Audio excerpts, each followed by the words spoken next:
বান্দা আমি আল্লাহ তোর কাছে আছি, কি দরকার বল। দুনিয়াওয়ালারা চাইলে বেজার হয়, আমি আল্লাহ না চাইলে বেজার হই, কারণ দুনিয়ার সবাই স্বার্থপর অভাবী, আমি আল্লাহর কোনো অভাব নাই, কোনো স্বার্থ নাই। আমি আল্লাহর কাছে চাও, আলা মিন মুস্তাগফিরিন ফাগফির আলা, কে গুনাহ করেছো ক্ষমা চাও, আমি আল্লাহ ক্ষমা করে দিব, কারণ আমি আল্লাহ চাই না কেউ জাহান্নামে যাবে। কারণ বান্দা তুই এতটাই যে দুর্বল, ওই যে জমিন থেকে 9,30,00,000 মাইল উপরের সূর্যের গরম সহ্য করতে পারো না, এই সূর্যটা হাসরের ময়দানে যদি মাথার উপরে চলে আসে সহ্য করতে পারবি না।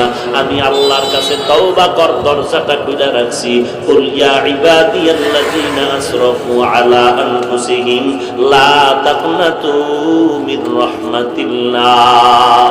আমার রহমতের বিস্তারিত জায়গা, বিশাল চাদর বিছায় দিলাম, কত বড় বড় বড় বড় বেঈমানকেও আমি আল্লাহ মাফ করেছি। ওরে বান্দা, তোরা তো আখিরি নবীর উম্মত, ওই নবীর মোহাব্বতে আমি আল্লাহর কাছে ক্ষমা চাই না, আমি ক্ষমা করে দিব। ও আল্লাহ, আমার মতো গুনাহগার কেউ নাই, নিজেকে ছোট মনে করো।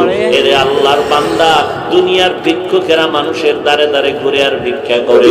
অনেক ভিক্ষুক চালাকি করে বলে মা থাকলেও বলে আমার মা নাই, বাবা থাকলেও বলে বাবা নাই, বাড়ি থাকলেও বলে বাড়ি নাই।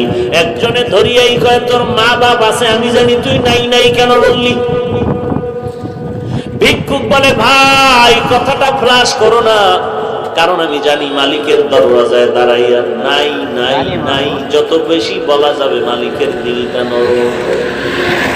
আল্লাহ বলেন দুনিয়ার মানুষ, আজকে তোরে বাড়ির মালিক, গাড়ির মালিক, সন্তানের মালিক বানায় দিলাম, আসলে এগুলো কিচ্ছু তোর স্থায়ী না।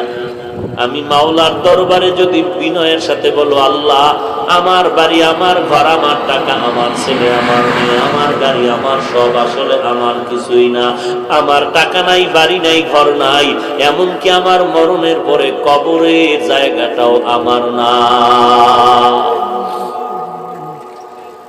আমার বাড়ি বাড়ি যা বললাম, আমার মরণের পরে আমার গায়ের জামাটা ছেলে খুলে রাখবে, বেলেট দিয়া কেটে রাখবে, বৃষ্টির মাঝে আমার লাশটা রাস্তায় ফালায় রাখবে, দরজা আটকায় রাখবে, ওই তো এসি বাস বাগানে আমার লাশটা ফেলে দিবে। একদিন দুদিন কান্নার পরে আর খবর নিবে না, বরং মরণের পরে জানাজার আগেই মনের মধ্যে জায়গা বাড়িঘর ভাগ করার পরিকল্পনা শুরু হয়ে যাবে।